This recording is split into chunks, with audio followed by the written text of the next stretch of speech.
MIT Technology Review estimates that about 20 pregnancies of pig-human or sheep-human chimeras have been established during the last 12 months in the U.S. Scientists have been combining human and animal DNA for decades, with many details being kept secretive. In the 1920s, an actual half-human, half-chimpanzee was bred by scientists at a facility in Florida by inseminating a female chimpanzee with human semen from an anonymous donor. The chimp then gave birth to the first healthy living humanizee. Allegedly, rumors are that the hybrid was able to say a few words in English and grasp the use of objects around him or her quicker than a normal chimp, but due to immense moral and ethical complications, the creature was killed and the experiments were covered up.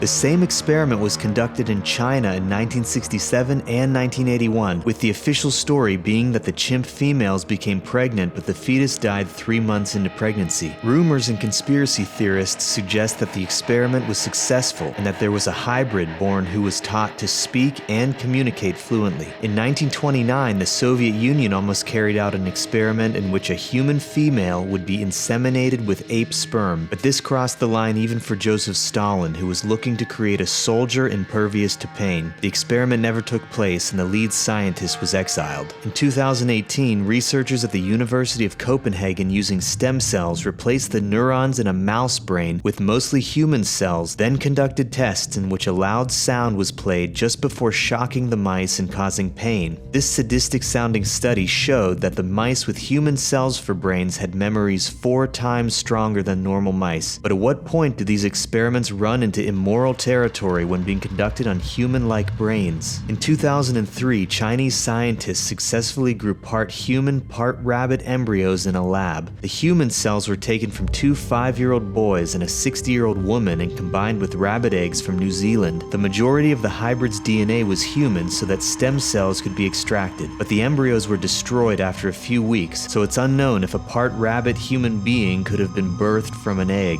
In 1996, scientists grew a human ear on the back of a mouse. It was grown by injecting cow cartilage cells into an implanted biodegradable ear-shaped mold under the skin of the mouse so that as the cartilage grew, it would take the shape of a human ear. The technique was going to be used to replace damaged ears in humans, but the project was shut down after waves of protests against such experiments. In 2011, Chinese scientists introduced human cells into a herd of 300 cows to successfully produce human breast milk they say has a taste that's even stronger and sweeter than human milk. Human DNA has been combined in several studies with pigs to produce half-human blood, as well as to grow human organs inside of a pig. As of now, the fetuses are legally required to be killed before they grow, but the hope is to supply hundreds of thousands of people waiting on organ transplants with livers, kidneys, and hearts, all harvested from a pig. These are the studies being conducted that are public. There is a real possibility that under governments with less transparent rules and restrictions, somewhere on the planet, experiments are being conducted in which human-animal hybrids are being implanted in wombs and brought to full term. The possibilities are exciting for medical use, but also ethically questionable.